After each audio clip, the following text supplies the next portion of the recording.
Guys, so my message from last week really resonated with me, so I decided to come back this week and do it this way again. So this is the divine feminine spread, the divine masculine, and then the collective energy, okay?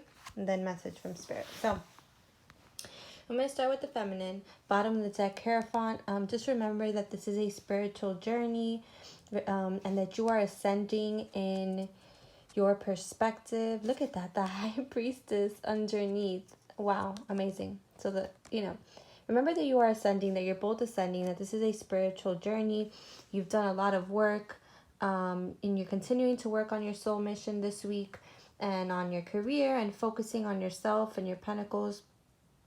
In the action position, you will feel a bit like there's a decision to make. The Two of Wands can also be a twin flame card, so I thought that was, especially with the masculine's energy here, really indicative of that. You have worked really hard on this journey, and it's asking for you to stay strong and really embody that strength, right? Because again, this is a spiritual journey, and you're both ascending through your healing and through your consciousness. Again, remember that we all embody the feminine and masculine energies within, and you can take these messages as you will.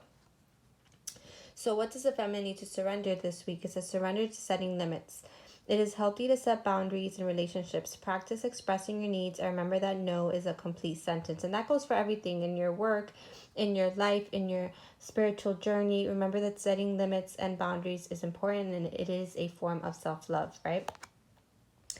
From the message from Spirit, we got Anna, grandmother of Jesus, sending the light, laying foundations, divine plan. Again, we're called to understand that this is a spiritual journey. There is a divine plan, and we just have to continue to focus on ourselves and on our goals and what lights us up, right? And that Anna, grandmother of Jesus, is with us on this journey. And the Spirit wants us to know that we're birthing a new age, okay? Look at the divine feminine there.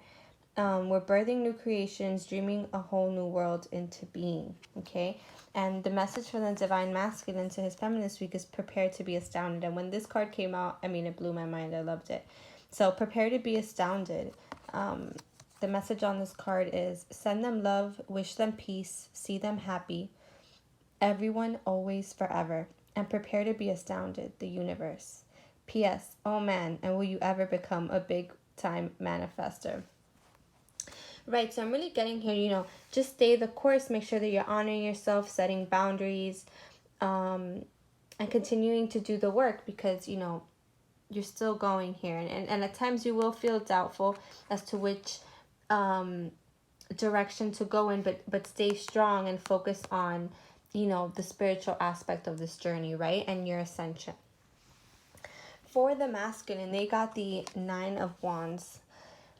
And in this card, in the regular tarot, this is the after tarot. It's, a man standing kind of guarded with, the wands up, needing to protect themselves, right? And this is in the situation position. So I feel like they're growing, and I feel like they feel this ascension, but they're still a little guarded, and they're still doing some growing in regards to their spiritual journey, and focusing on other things in their life, like their pentacles, because in the action position they got the Queen of Pentacles. So I really feel like this is saying that they are working towards this.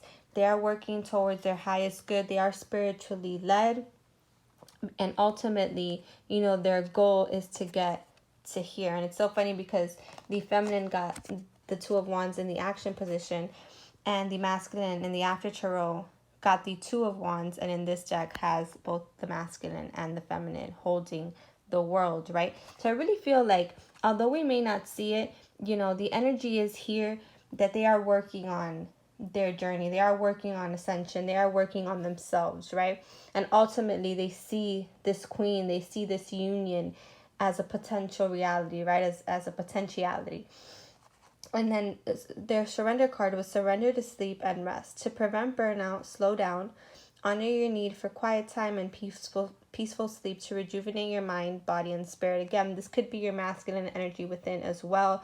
So if you're really going hard in the physical and in your spiritual life, do give yourself time to rest and sleep, okay, and surrender to that. And, their message from the feminine was what you give will come back, right? And so when in doubt, give, let them have it, surrender, make peace. When there's no doubt, give, let them have it, surrender, make peace. Did I make life too easy? The universe. P.S. There's no doubt who is number one in my book. It's such a lovely message, right? From, the feminine energy to the masculine energy. And it's really saying, what you give in this outer world, if you're looking at this as energy, will come back to you, okay? What you're focusing on, what you're investing in, it will come back to you. And a message from spirit for them was transformation. So things are changing at a cellular level, deep healing. And I really do feel that's true for them at this time, for the masculine energy on the planet and within this divine connection, right? Have faith. They are being initiated, a rite of passage, crossing the threshold. Okay, and for the union energy, we've got in this deck, I forget what it is, but I believe it's the Knight of Swords. The Knight of Swords, the Eight of Cups, the Four of Swords, and they chose you. So what I'm really getting here is, we might be in our heads a little bit this week. Spirit is asking us to let go, surrender to the journey, continue letting go of those feelings, of that mind chatter that keeps us in our head, keeps us negative, keeps us doubtful. And do rest and integrate these energies and everything that we're healing and being triggered by. Do the inner work of recognizing what that is, where it comes from, where its origin is, and allowing time to integrate. And I love that this came out in the union energy. They chose you. We chose each other. Our souls made this plan way before we entered this physical plane. So just remember that you have been chosen for this. And it says, you might not readily believe this. It might even spook you a bit. But there are those who choose this very lifetime, in large part knowing you'd be there. Now that's what we call a reputation. Hugs, the universe. So again, I feel like this week is, and this is the bottom of the deck, the Hermit card with the Nine of Cups. I feel like this week is really about integration. It's really about resting and going within. And, oh wow, and underneath this is the Four of Wands, okay? And also, the Six of Wands. So, moving on to calmer waters. So you guys, we are getting our wish fulfillment. This is the divine plan, but this week feels like we will be going within and dealing with those triggers and dealing with our thoughts and just continuing to plow forward on this mission, right, on this spiritual path. So I hope this message helped you guys. Please let me know in the comments, like and share if it does. Take care.